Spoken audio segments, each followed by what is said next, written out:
Hi, everybody. I'm Alison Pitt.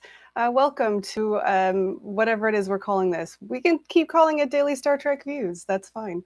Hi, good afternoon. It's 2 o'clock on Saturday, September 11th, and welcome to the show. And let's see what happens. I'm sorry that I am 2 minutes late. I completely forgot to put a poll in, and we had so much fun with the poll last week that I wanted to make sure that we did that again this week. So I want to say hi to Christoph in the chat. Hi, Christoph. I am still tired from Star Trek Day. We have so much to cover in today's show. I'll tell you about it in a second, but there's just so much to cover that there's no way that this is supposed to be like the short show, right? A little summary of what happened during the week, but you're going to get all of the stories. So that's what happens. So yeah, for those of you who are new to the live stream, let me tell you about what's going to happen today. So this live stream does kind of double duty. Well, it is kind of I'm recording the show for the podcast and also for the live stream to tell you guys about what happened in Star Trek this week, but we also have a little fun as well. We'll start off with some Star Trek show and tell. It's my favorite bit, just showing off the random Star Trek stuff that I have in my house. We'll go into the news and do the show, and then at the end we'll go and look at that poll and have a little chat about the stuff that happened this week. So thank you for joining me. I want to say hello to a couple people in the chat. I can see Marina's in there. Hello, Tim. Hi. And Anne, yes, there was so much to cover. Show of virtual hands. Did you guys actually get to watch it at all? I watched. I was cooking dinner at the time, so Star Trek Day was in the evening, so I was cooking dinner. So I listened to most of it, but I didn't get to see most of the panels firsthand. I had to watch them later. So yeah, it was a big day, and it looked like it was a wonderful time. I'm so glad they got to do it live this year, and I'll talk about that more in the show. So Marina, watch the whole thing live. Of course you did. I'm not surprised at all. Right. So before we get into all of the news, and spoiler alert, I'm going to cover what the big stories were for Star Trek Day, but also there's a couple of other cool things that happened this week that I want to make sure that you're aware of, because Star Trek Day wasn't the only thing. So yeah, we'll get to that in a second. But first, I want to do a little bit of Star Trek show and tell. So here. It's really dusty, but I'm going to show it to you anyway in its little case. There we go. Hi, pick it up. Oh, there we go. Okay. It's having trouble focusing. Sorry. There we are. So it's a challenge coin that I picked up. I'm not 100% sure actually where. So, but it's from Cryptic Studios, from the development team for Star Trek Online. And so on the front, we've got that. And then there's the back. And so those of you who have known me for a while, that I actually started out podcasting on a different show called Priority One, and they do a lot with Star Trek Online. And over the years working with that team, I sort of got to know the folks at Star Trek Online, and get to talk to them at conventions and things like that. And I'm a huge fan of the game, and so I picked that up at some point in my travels, and it's one of my treasured things. It sits on my I don't know if you can see my big bookshelf back there that's got all of my Star Trek things on it. You won't normally be able to see it on the live stream because it's on a lower shelf. And it's tiny from back there, but yeah, it's got pride of place and always sits near me if I'm sitting in one of those chairs doing any reading or anything like that. So that's my Star Trek show and tell. I would love to see your stuff. I mean, I know that you can buy t-shirts, and I know that you can buy models and stuff all over the internet. There's plenty of merch around. But I find that people who have, really treasured Star Trek things, it's because they've picked it up from some treasured place. Either it's a particularly special picture that you had at a convention, or something that somebody gave to you. a while ago or something like that. And I'd love to see what your treasured Star Trek items are. That'd be really cool. All right, so I'm just going to have a look through the chat really quick before we go into the news.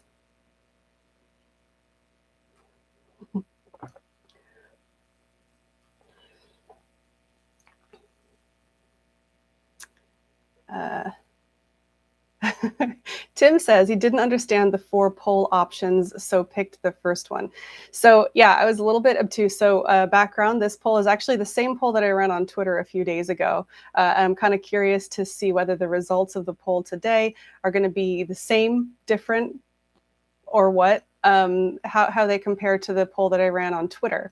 If you don't understand what the poll options are, I'll run through them at the end. And probably by the time I go through today's news, you'll probably understand them better too. So, all right.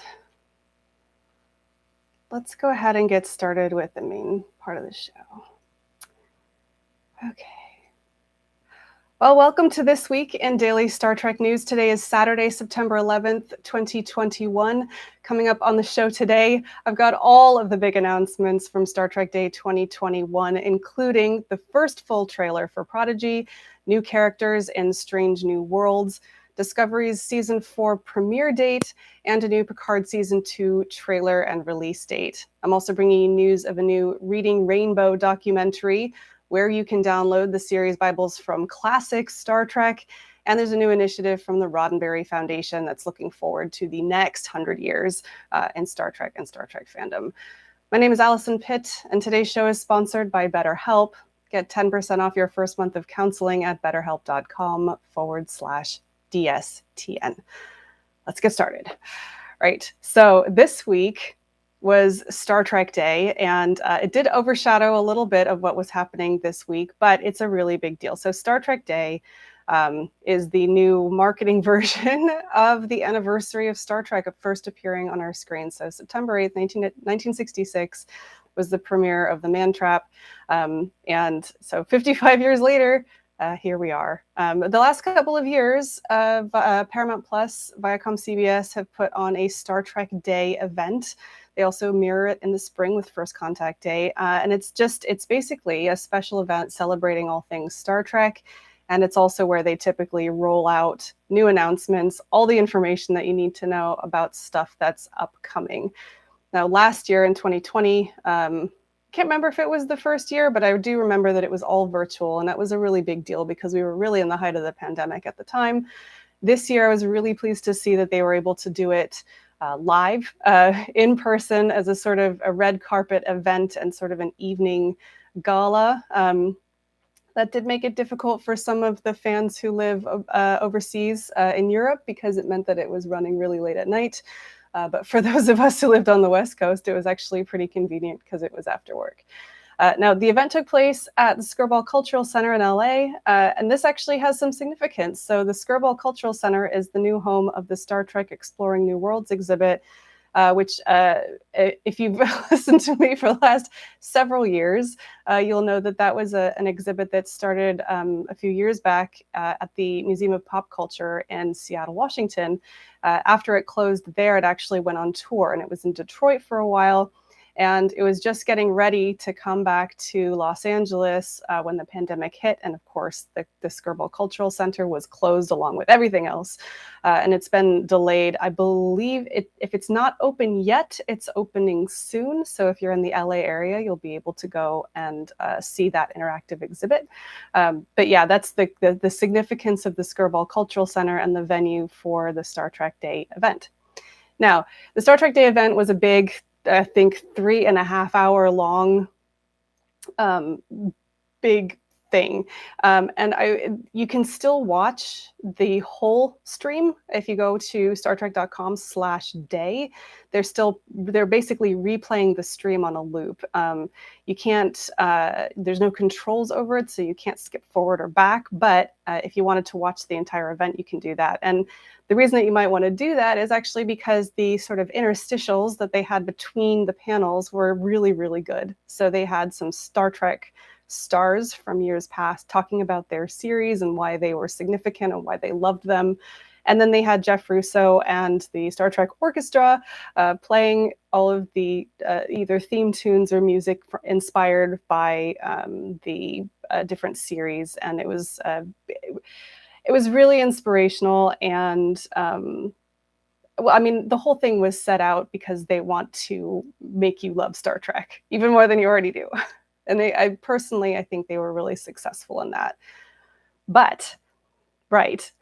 Everybody wants to know what was in the panels. So let's talk. I'm going to cover 4 panels. I'm not going to cover everything today. There was a Lower Decks panel in the middle, but it wasn't really anything new. We're talking about Lower Decks is currently on.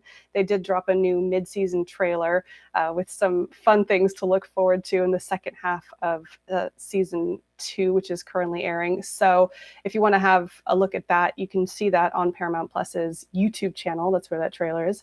So we're not going to talk about that panel, but I will talk about the other 4. And we're going to start with Star Trek Prodigy. So we do have a release date, and that was one of the things that I was hoping to see from Star Trek Day. Star Trek Prodigy will premiere this October 28th. That's October 28th of 2021. They dropped news of the premiere date and the full trailer, the full official trailer for Star Trek Prodigy was part of that panel. Now, just over a week ago, fans got a brief glimpse into the upcoming series when they released the main title sequence and the theme music. But this trailer brings you a lot more information. So you get to meet the cast, you get to see the protostar in flight, and you get to hear their voices and experience Captain Janeway coming and introducing herself to them. Also, there's a pew pew button. It's wonderful. It's a wonderful trailer. Go and watch it. It's got me very, very excited. And really looking forward to that October 28th premiere date, not the 21st, like some people thought. That means we've got a break between Lower Decks. There's 1 week, and then Star Trek Prodigy is premiering on Paramount Plus on October 28th and October 29th internationally, generally speaking. Right, so that was Star Trek Prodigy. And I'm going slightly out of order, but I'm going in excitement order because the next one is Star Trek Strange New Worlds. And that this series is possibly the most hotly anticipated of any of the new Star Trek series because it's supposed to be the one that harkens back most closely to the original series in terms of its episodic content, its bright colors, and of course, we're back on the Enterprise no bloody A, B, C, or D. Now, ever since the announcement of Star Trek Strange New Worlds, fans and pundits alike have had the burning question, would any other legacy characters be joining the ones we already knew about, Pike, Spock, and Number One? And we finally got an answer with, it's not quite a trailer, but it is an introduction of some new characters. The actors we already knew about, but we didn't know who they were playing, and now we do. So the 6 new cast members that we already knew about, they are now announced as playing younger versions of Uhura, Nurse Chapel, Dr. Mbenga. Those are the new legacy characters coming on. And then we've also got a couple more as well. So we've got Hemmer, who is likely to be an Anar, so an Andorian subspecies. I'm not as familiar with them, but they were introduced in Enterprise. Then we've also got Lieutenant Erica Ortegas, played by Melissa Navia, and Laan Noonien Singh, who's being played by Christina Chong. And let me just come back to them in a second. I'm just going to put a pause on that because I want to talk about the other main characters first. So probably the biggest gasp of the night was the reveal that Celia Rose Gooding, who, by the way, I mispronounced her name earlier, but her name is pronounced Celia. Celia Rose Gooding is playing the character of Nyota Uhura, Cadet Nyota Uhura. That was probably the biggest gasp of the night. That was extremely exciting. But then they revealed that Jess Bush is going to be playing Nurse Chapel. And of course, that's significant because Nurse Chapel was played by Majel Barrett in the original series. And we've got Number One, so potentially we've got 2 Majel Barrett characters And we know that they're both sharing scenes as well. So that's really exciting. And then Babs Lisamokun is playing Dr. Mbenga. And of course, no word if we're playing, if Dr. Boyce will be there. And there's been a lot of folks on Twitter, I've noticed, have said, okay, fine. So who's the chief engineer? We don't know yet. So we'll, I'm sure we'll find out soon.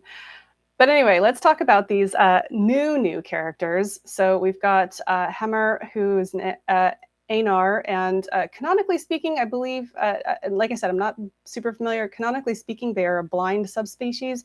And the actor who plays Hemmer is Bruce Horak, who himself is legally blind. So it's that's a great bit of representation, again, from the Star Trek franchise. Also, Erica Ortega is played by Melissa Navia. She's looks like a navigator or somebody who works at the con. I'm not 100% sure about that. But then there's another not controversial, but somebody who caught the internet's attention. And that is Christina Chong plays La'an Noonien Singh. That's spelled L-A''A''N Noonien Singh.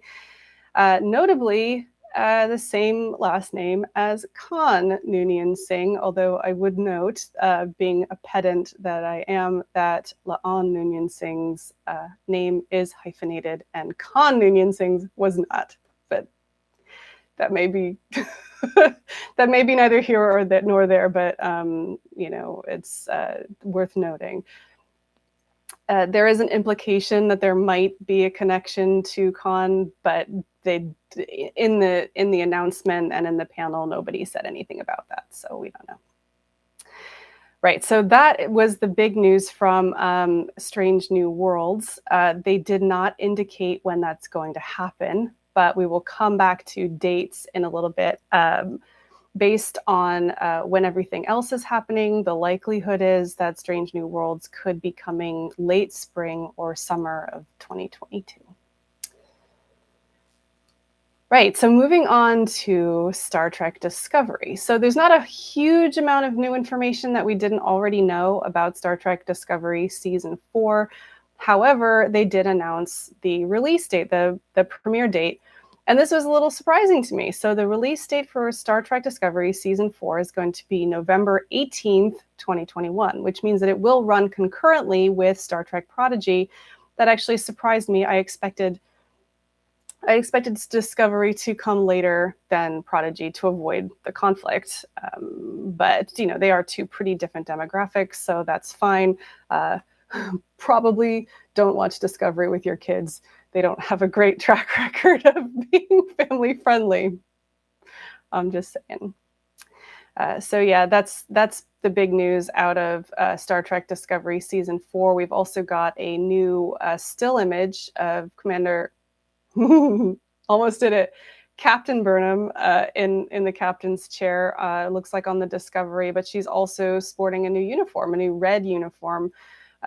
Which possibly is some spoilers. It's hard to say. Probably they just did a costume change, so we'll see. So like I said, there was no real new information about that, but they did drop the, I'm sure that we're going to hear more about that in the coming weeks, and you can expect that, once again, November 18th, 2021. Right. The one that surprised me this time was Star Trek Picard Season 2. Now, we've known that it's in production, but I was not expecting to see a trailer, and I was pleasantly surprised. And some of it we kind of had a hint of, but the trailer is absolutely rockin'. So let's start at the beginning. So during the Star Trek Day celebration, not only was it confirmed that Star Trek Picard was picked up for a third season, but they also premiered a trailer for Season 2. Now, while it has been known for a while that a Q, played by John Delancey, would make an appearance, we now know that Q reminds Picard that the trial never ends. That, of course, is referencing the Star Trek The Next Generation Season 1 episode Encounter at Farpoint. So We then start off hearing Picard's housekeeper, Laris, the Romulan from season 1. She's wondering off screen whether Picard has been seeking or running, and then it's revealed that Q has changed the past and the world has become a totalitarian nightmare. That's a direct quote, totalitarian nightmare. So then we're seeing Jeri Ryan, played by Seven of Nine. She hasn't got her Borg implants.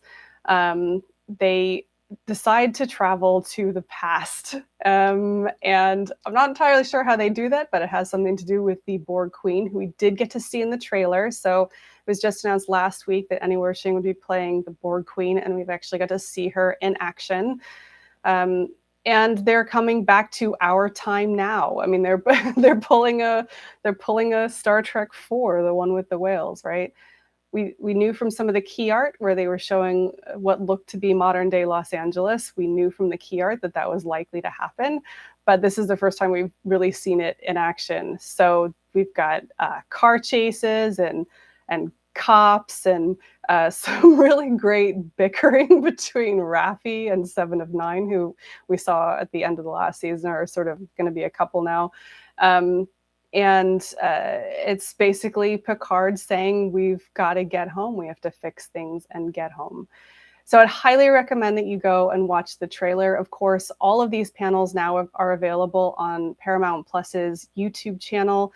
If you want, as I'm recording this, they were not yet on a playlist there, but I put a playlist on the Daily Star Trek News YouTube channel that you can go through all of the 5 panels. Also, all of the trailers and everything, head to the Paramount Plus YouTube channel. Everything's on there, and I highly recommend that you watch it all because it was just a packed day full of news. And I think if you are a Star Trek fan and this current lot of development excites you, you're going to be even more excited. Right. So that is the news from Star Trek Day. I've got a couple more stories that I want to tell you about before I go today, but I do need to bring you a word from our sponsor, and that's BetterHelp. Okay, 2020 was really hard, and I already talked about, we had to make a lot of changes, including Star Trek Day, to accommodate, things that happened in the pandemic. 2021 is also shaping up to be pretty hard. It's a unique and fun version of modern times. Now, all of us, myself included, and I don't know if any of you will resonate with this, but all of us are under a lot of pressure. And some of us are still doing it alone. And I wanted to make sure that you recognize you don't have to do it alone. You do have options, and one of them is BetterHelp. So I'll explain to you what that is. BetterHelp, it's an online counseling service, and what they do is they match you with a licensed professional therapist in a way that hopefully works for you. So they have options online. They have the web interface and the app that you can message your counselor whenever you want. You can also set up video or phone appointments to work out a relationship with your counselor that works for you. They have specialists in a number of different areas, and they will ask you about you to start and then match you with somebody who will be able to help you best. They tackle everything from like sleep issues to LGBT or family issues or anger management, all of that. If anything happens and you need to change your counselor for any reason, it's free and it's easy to do so. So I joined BetterHelp. When I did that online, but I also use the app to message my counselor. And if there are other options available, but I would recommend that you check out BetterHelp as one of those options. And if you do want to try BetterHelp, then because you're a Daily Star Trek News listener / watcher, you can do that with a discount on your first month. So if you visit betterhelp.com/DSTN, you can get a discount of 10% off your first month of counseling. This service has helped over 1 million people take charge of their mental health. So today visit betterhelp.com. That's BetterHelp, HELP.com/DSTN. And a big thanks to them for supporting today's show. All right. So 3 stories left, and they're all pretty cool, but I'll go through them. So it's not all about what's coming up. Especially if you're a big Star Trek fan, you might be also looking to the past and what your favorite stars are doing today. And one of those people who has been in the press a lot recently is LeVar Burton. And this week we had an announcement that his show, Reading Rainbow, who everybody knows Reading Rainbow, it's going to be the subject of a new documentary. So let's see, comicbook.com this week reported that XTR Film Studio is producing a documentary called Butterfly in the Sky, with being directed by Bradford Thomason and Brett Whitcomb. So Whitcomb said that Reading Rainbow was his window into the big city and diverse cultures and inspired him in his life. And Thomason said that more than any show on television, Reading Rainbow reflected the cultures that surrounded me. I devour books to this day, and I know Reading Rainbow had a hand in that. Now, just to give you a little history on Reading Rainbow, that aired for 26 years on PBS between 1983 and 2009. There was even a crossover episode, kind of, with Star Trek: The Next Generation. It's a big, impactful thing, and also, helped LeVar Burton in his career and brought him to Star Trek.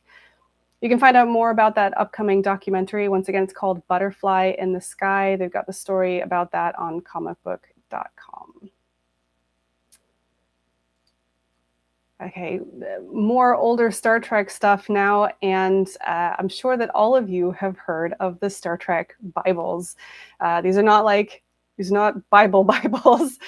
These are the writer's guides for the old Star Trek series, and this is now going back a little bit over a week or so, but StarTrek.com published all of the writer's guides from, let me see if I have a list. Star Trek: The Next Generation, Star Trek Deep Space Nine, Star Trek Voyager, and Enterprise. They've got a PDF version of all of the writer's guides from all of those series, and you can download them, which of course I did immediately.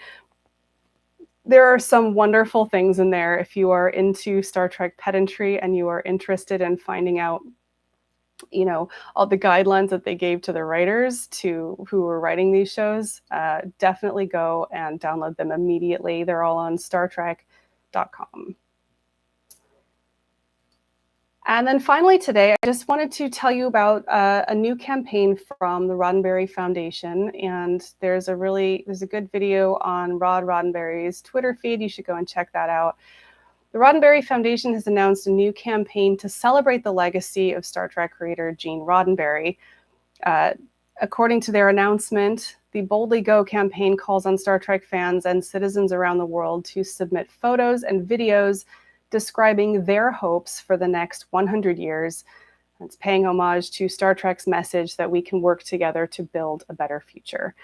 So it's not just the foundation working on their own. They're working with technology company Otoy and digital artists. They're going to combine those submissions into a piece of artwork that's going to be made available to the public and auctioned for charity. And also, here's the cool part. I want to make sure I get it right. The foundation is also partnering with satellite company Planet to etch the campaign's artwork onto a network of their satellites that are being launched into space in 2022. And it's saying it's the first instance of a space-based art installation.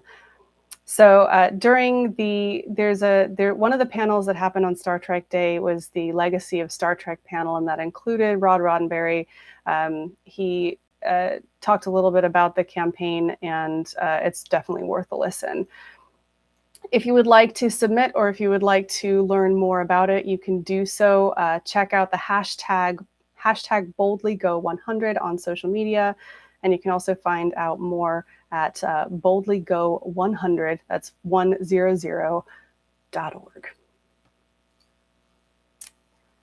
Okay, well, that's it for this week in Daily Star Trek News. Thank you so much for listening. And just a reminder that if you're listening to this on the podcast, you should come and join us on YouTube for extra chat and extra fun, including my favorite segment, Show and Tell, which this week is Star Trek Online themed.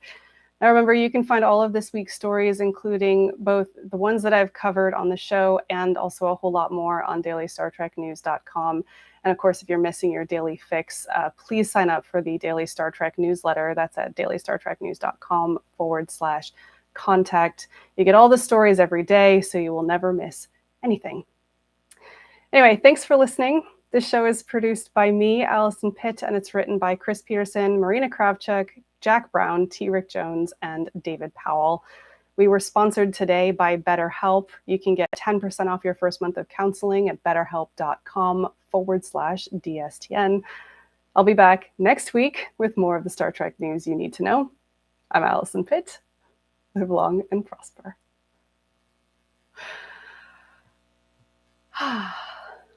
Uh-oh. BC is here, and my moon isn't working. Oh dear. Hi everyone. Thank you so much for listening. Let's see. I need some water.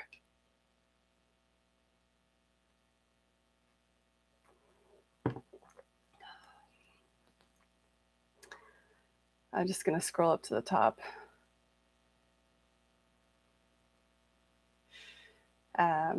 Right. Little footnote. Tim mentions in the chat that the Star Trek Day replay event on both CBS and Paramount Plus YouTube channels are geo-locked. They are, which is really disappointing. I don't know why that is. I've never quite understood why they do that, but it may have something to do with licensing agreements across the globe. Can't wait for the rollout of Paramount Plus when we don't have to worry about that anymore. But yeah, if you're geo-locked, then the best option for you if you want to watch those panels is to go to startrek.com/day, where it's on a continuous loop.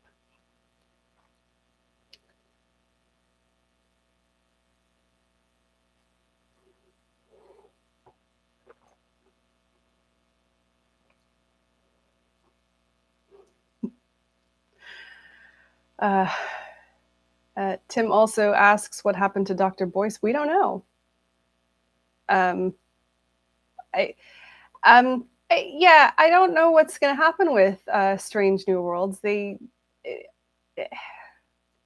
can't tell exactly what they're trying to be, whether they're trying to do fully fan service or whether they're trying to stand alone. So we'll see. We'll see what happens.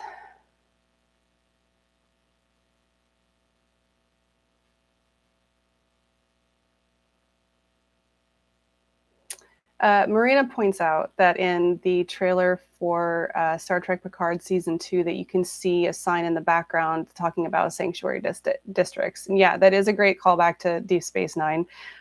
Makes me a little fearful for the type of storytelling that they're going to tell. I don't think modern day LA is going to be what we expect. There's some pretty ominous imagery of the totalitarian regime, some great imagery actually.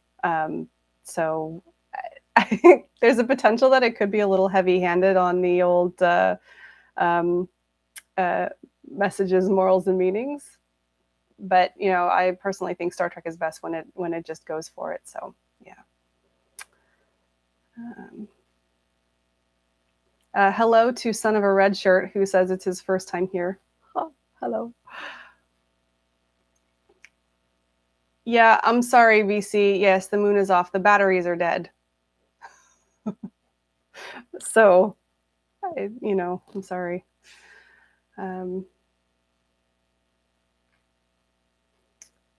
Let's see. Yeah, and Son of a Red Shirt. I talked about this in the show. Yes, I too was surprised that they brought in so many legacy characters. No, nobody caught the name of the chief engineer, and I can only imagine that they are either, well, they've already filmed it. Either they're not going to be a central part of the show, or it's somebody else that they're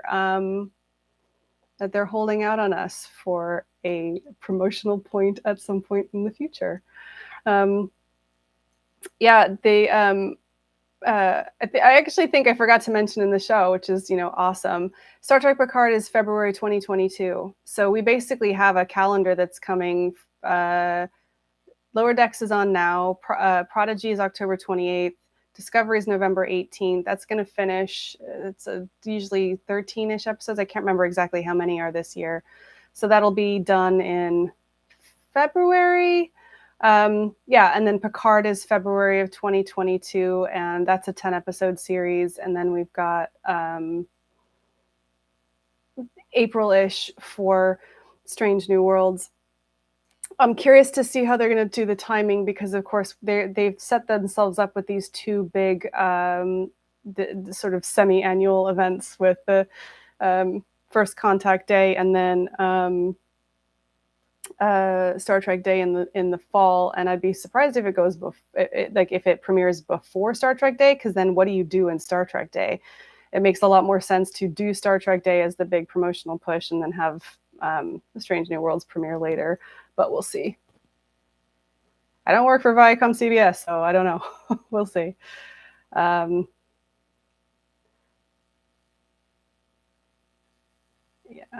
Paul points out that Montgomery Scott served on like 17 ships in his career, so it makes sense if he's not on board yet.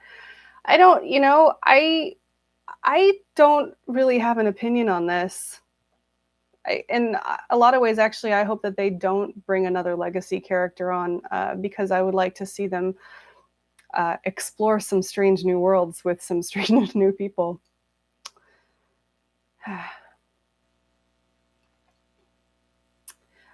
Okay, and Christoph has mentioned something that, was pretty significant, actually. So Jolene Blalock turned up to Star Trek Day, and she doesn't often turn up to a lot of these events. And so a lot of people, fans of Enterprise especially, of course the rumors start flying. Listen, you Star Trek fan people are like a powder keg. I say you, I'm all jaded because I look at it all day in and day out. But I just, wow, you get like one little hint of something. And of course, because we're seeing cameos. Hello, Outrageous Akona. That's probably a spoiler, so I shouldn't say anymore. You're getting all these cameos. So anytime like somebody slightly unexpected turns up at an event like this, you're like, oh. And you know what? I tend to stay out of those discussions because I'm not huge into speculation. But you guys, that's how you affect change, right? That's basically how Strange New World started, was because people complaining they wanted their episodic, crazy, colorful Star Trek back. And that's what we're getting. So keep going.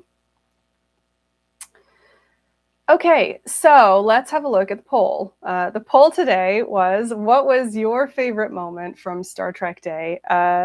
Now, for those of you who don't know what Murph spoilers means, you need to go and watch the Star Trek Prodigy panel from Star Trek Day, because there's a brilliant moment towards the end of the panel where Mika Burton is, fishing around for spoilers. And D. Bradley Baker, who voices Murph, which, by the way, if you've seen the trailer, like, I can't believe that a person actually voices Murph. But he goes like, oh, I can do some spoilers, but I have to do them like in Murph language. And he launches into live the most, I don't even know how to describe it. It is just like a combination of pops and clicks and squeaks and gurgles. And it is the most wonderful thing I've ever seen anybody do, like, live.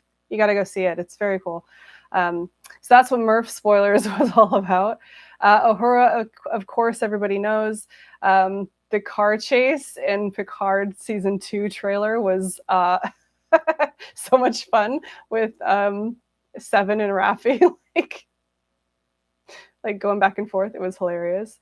And the thing that I didn't really talk about much in the Discovery panel was just, we've heard this from them before, but one of the major themes of Discovery, both in front of and behind the camera, is this concept of found family.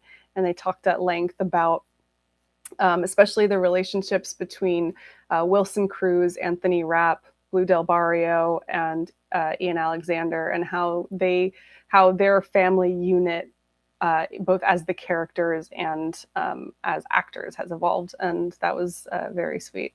But you guys, by far, said that your favorite part of Star Trek Day was the reveal of Uhura, and of course, go and see it. You've seen the screenshot. She does the Uhura.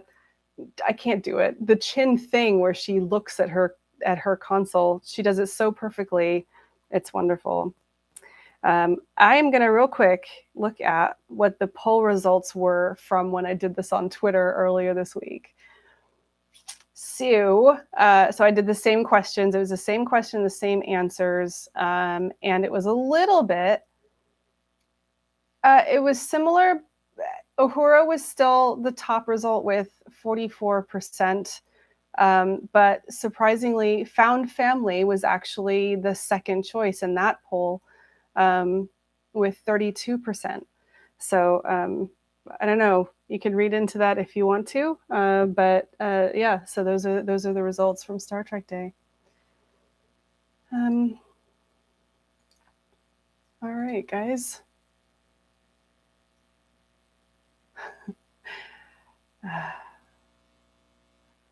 All right, well, that's it for today.